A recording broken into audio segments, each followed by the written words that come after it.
Quite a few didn't. But drinking again was socially accepted. Doc's rule, when you went with me to the party, you came home with Doc. So I took a gentleman named Kevin Cooper, his brother Terry played football at Pittsburgh State, Clinton was in my class, he played football at Purdue for 4 years, and Kevin was a senior and he had a full scholarship to play football at Mizzou. So when we got in the car, we talked about the party like everybody does, and when we get to the party, you know, for you people that don't get old, you know, when you go to parties, they make fun of you when you don't drink.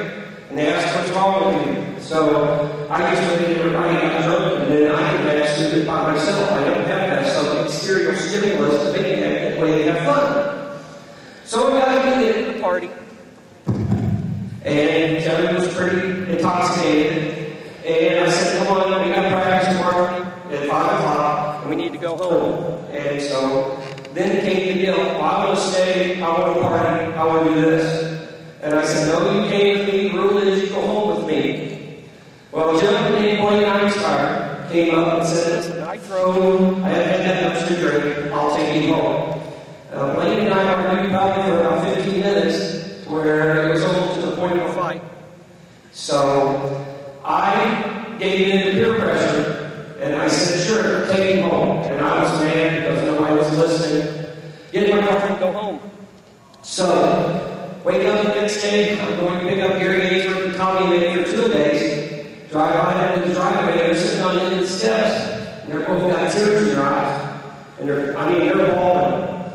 And I said, what's going on? And they go, you didn't hear. And I said, what? And they go, Kevin was killed last night. And I said, well, what in the world happened? They go, well, Blaine Einstein took you home. I know. I basically gave that permission. And basically what happened was Blaine drove his motorcycle. They went around the curve that Blaine missed. Blaine jumped off the motorcycle. Kevin went off backwards with a helmet on him, landed on his neck, broke it instantly, and died right there. Now, Doc's 31 years old, and it's probably the most hardest thing I've talked about in my life. Because every August 9th, at 5 o'clock, I have to go see my psychiatrist to get through the day. Because I blame myself to this day that Kevin's not here because of me.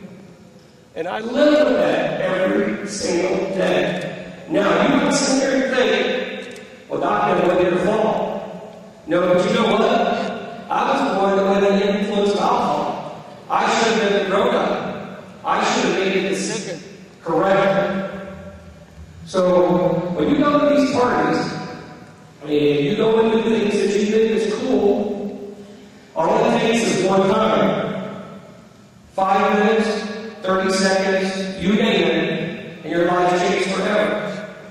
Because you know, in my heart, I believe that Kevin is in a better place.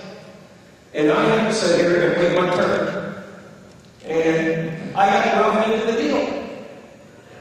So, you got to grow up.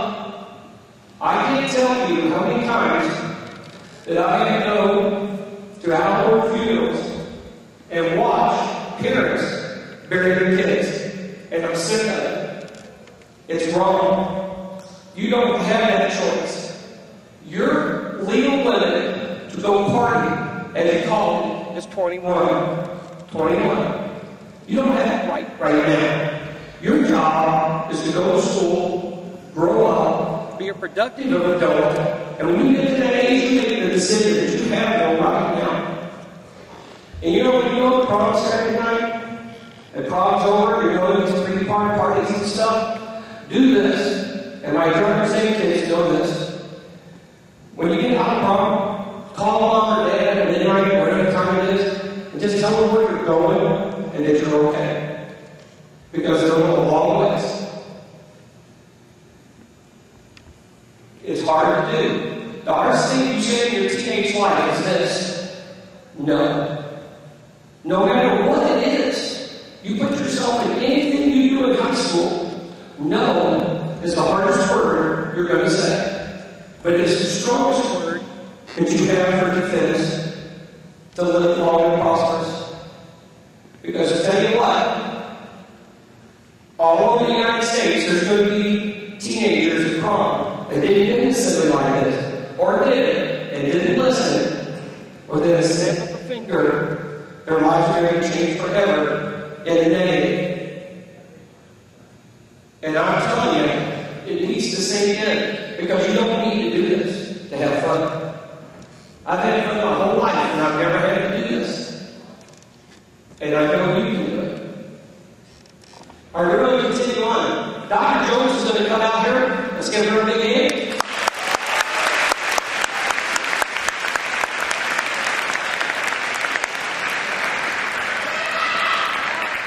Tomorrow evening, we have a beautiful evening planned, and we have Miss Cohen and our junior class sponsor, our junior class officers to thank. So let's give them a round of applause.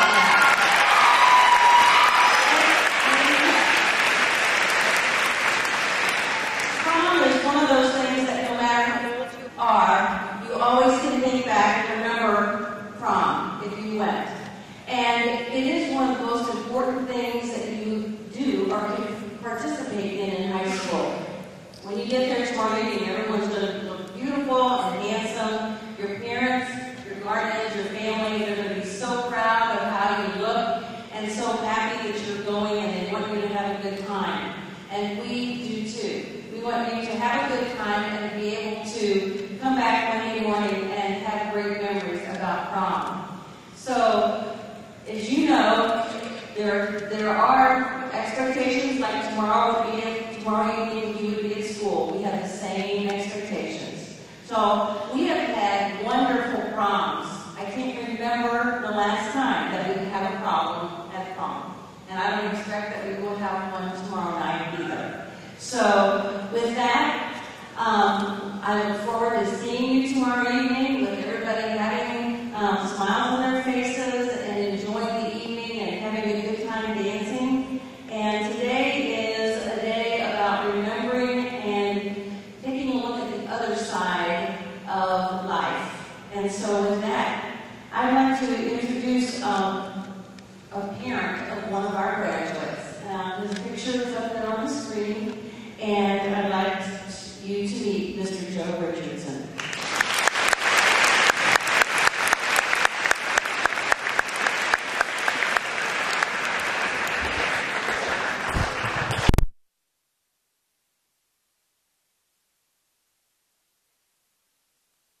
Yeah, it works. How's everybody? Good. I know you guys are all excited. It's Happy Friday. You got prom tomorrow night. I was there. So I promise you I won't take too long and I won't bore you, but there's a reason why they asked me to come speak here today. And I want your undivided attention for 15 minutes.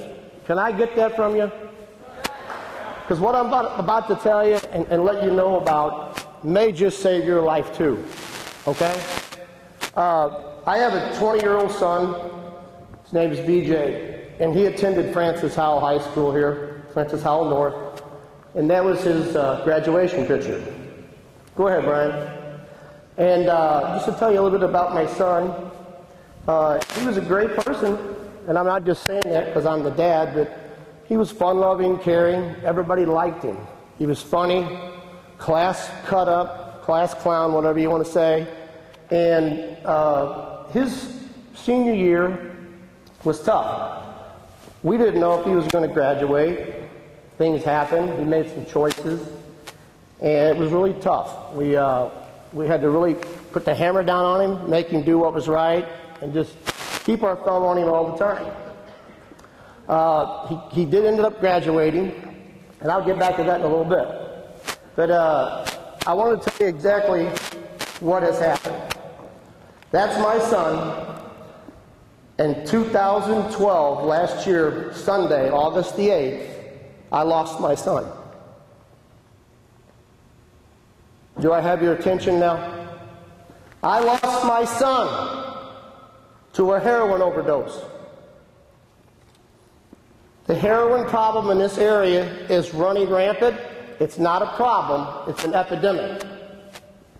I'm a big advocate, and I speak for another organization, and I speak on my own with another gentleman about drugs and alcohol. And you guys have already gotten a little bit of Dr. Hannikin's experience, which was tragic. No one here is absolved from anything like that happening to you. Don't you think for 1 minute that, oh, this won't happen to me, because that's what my son thought. And my mom, who's here today, asked him one time, she said, why did you try it? He said, Mama, I didn't think once would hurt. But once does hurt. And what people don't understand, back in the 50s and 60s, when heroin just was big and booming, people don't understand that it wasn't very pure. The purity of the heroin back then was 40%, 30%. The heroin on the street today is 90% pure. That's why we're losing all of our young kids. We lost over 500 kids in the metro area in the last 2 years to heroin alone. That's 35% more than drunken driving. So you don't have any idea what you're getting on the street anymore. The dealers are giving you high doses, then they'll cut it, so you crave it, you keep coming back. And what we found out through the NCADA, National Council of Alcohol and Drug Abuse, is that they keep cutting it, and when the user gets wind of it, he says, hey, this ain't doing it for me anymore, so he goes and finds a new dealer. So the new dealer, in order to keep him on the string, does what? Gives him 90%, and that's what's killing a lot of people. My son finally realized he needed to go to rehab when I told him I was done with him. I said, son, I love you, but I'm not going to be an enabler. I'm not going to help you kill yourself. I kicked him out of the house. He was not welcome. I did not give him any money. I didn't give him a vehicle. And he finally realized I was doing it because I love him. So he went to a rehab in Battle Creek, Michigan. The deal was, you finish the rehab and you can move back in. I got 2 lovely daughters that are here tonight and my wife, and we all agreed if he would do that, he could move in. So as he's going through the process and he's up there, all right, I told him, I said, I'm building a room downstairs in the new house. I'm building your room, I'm building you a bathroom. And he says, okay, I can't wait. You know, my daughters were all excited. The big brother was moving back in. He quit with 1.5 weeks to go. Called me and said, Dad, I can't do this anymore. I'm fine. Will you come get me? I said, no. Now you think what you guys do on a daily basis is tough? How about telling your only son that you're not coming to get him? I'm coming in at midnight on the train station. Can you come get me? No, son, you know the deal. I told you what was going to happen if you... So he came back, same way, hands off, didn't talk, didn't speak. 8 weeks later, I get a phone call on Mother's Day at my house. He'd been kicked out of the people's house he was living with. He said, Dad, will you come get me? I know I need help now. I'm willing to go stick it out. So I took him to the airport. He took the plane. I didn't even go with him because I told him, I'll take care of everything. The first time, I'll go with you. He went up to New Jersey, finished the program, came back, got a job, doing great. Had a girlfriend, got pregnant, they were going to get married. But he's got a grandbaby he never has seen, or he will never see. I'm a grandpa. I got a beautiful little grandbaby. But my son's never got to see her, and he never will. Because he made a bad choice. And they were talking earlier about choices today. Every day, no matter where you're at, what hour of the day, you're faced with a choice. Maybe not life or death, but a choice that's going to impact your life. And you've got to realize you make one bad choice, like my son did, and it could be fatal. How many of you here would raise your hand if I said, come Monday, who would want to go see one of your friends in a casket because they were drunk and drove? They wanted to try heroin and they OD. How many of you would want that? When you walk into school Monday and you hear, did you hear what happened to so-and-so? This happened. He's gone. Think about that. How would that set with you? So worry about making right choices. Because it's like Dr. Hennepin said, the hardest word is no. Okay? But you can say it, you can do it. It's cool to say no. It's not cool to try dope or get so drunk you can't drive.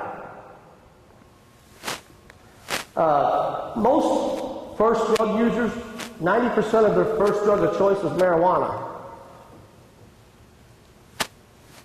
50% of heroin users today started out with prescription drugs.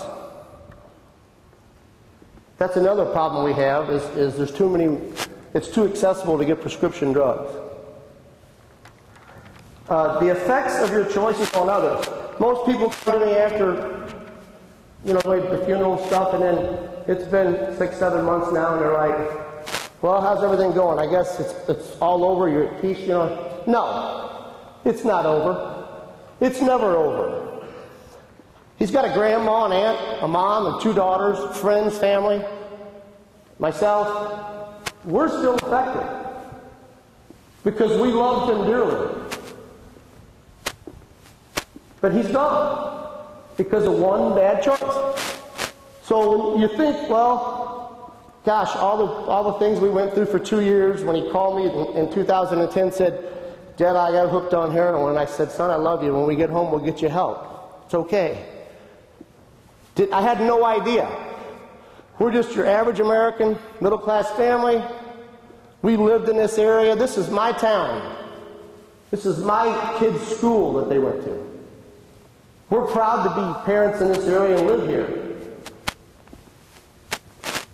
We wanted everything to work out so fine. We wanted him to graduate, and like I said earlier, he had a little trouble. And when we look back now, we had no idea about heroin and drugs. We didn't do it. My wife and I don't do them. Never had. Never had any interest. So when we look back now, all the things that started unraveling, they were all red flags. And now that I've educated myself and I've spoke and I've learned, I can look back 2 years on every incident. Hey, Dad, I'm going to go up to the Taco Bell with so-and-so, and he's gone 2 hours. He was buying dope. Hey, Dad, could I borrow 20 bucks? Son, it's Saturday. You just got paid Friday. Well, I had to do this, I had to do that. Red flag. When he changes friends, all of a sudden he brings a new friend home one night. I said, who's this? Oh, you know Jimmy. No, I never met Jimmy. Red flag. Things slowly started to change, and he started acting and being different. I did not know my son from 2011 to 2012 when he passed, up until the last 30, 45 days. Because that's the only time in that time frame where he was clean. And it was for about 60 days, 90 days. And he did things that, when he was telling me what he did after he got clean, he went through rehab, when he was telling me the things that he did, I was so dumbfounded I couldn't even speak. Because this was not the kid I knew. He broke into homes and stole to sell things for money, to buy heroin. He would sell his clothes to get money to buy heroin. 90% of all heroin users die. There are no old heroin addicts because they don't make it. 10% make it with intense therapy and sticking to the plan and going to therapy all the time.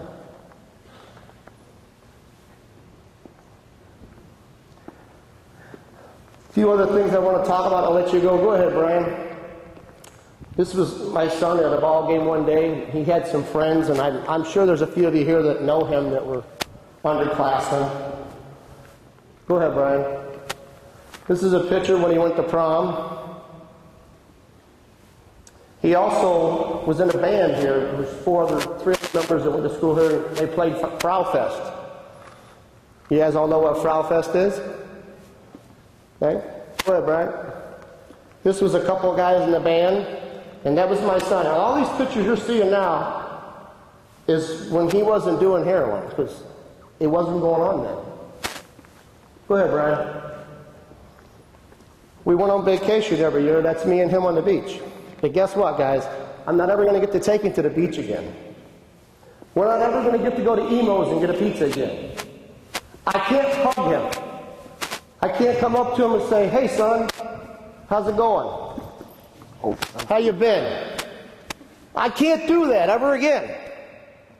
I'm not going to ever get to play catch with him again.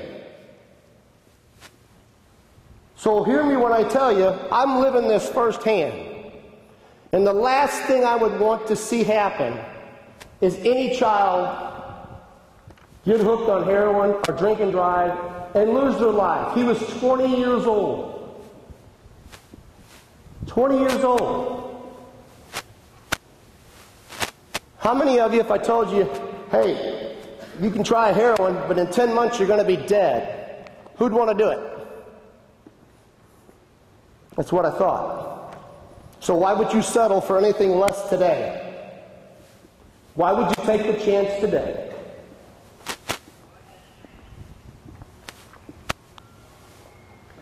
Respect yourself, respect your parents, respect your school. Because if you don't have any self-respect, you don't get any respect, period. You have no idea how many people in your life really love you and care about you. You have a lot more people than you think. When you think times are tough and you're down and out, it's not that bad. I've been through a lot of things in my life. I played professional baseball for the Boston Red Sox. I went to college on a scholarship. I've seen a lot of things in life. I had every opportunity in the world to get into drugs when I was playing pro ball. Every opportunity, anything I wanted, I had the opportunity. I knew who had them, I knew who sold them, but I didn't care. I made up my own mind on what I wanted to do. Peer pressure did not exist with me. Don't let it be a part of your problem. It's easy to say no. So I'll close by saying I really appreciate you having me. And if there's anybody here that would like to talk, or if you have any questions, if we have time, feel free. The NCADA is the organization I do work with. If anybody needs help, knows of someone that needs help, or wants to talk, you can look that up on the website, and you can get a hold of me through there, and I would love to talk with you. We got time for some questions? Okay. Hey, thanks so much today, and please, be safe. Appreciate your time. Thank you.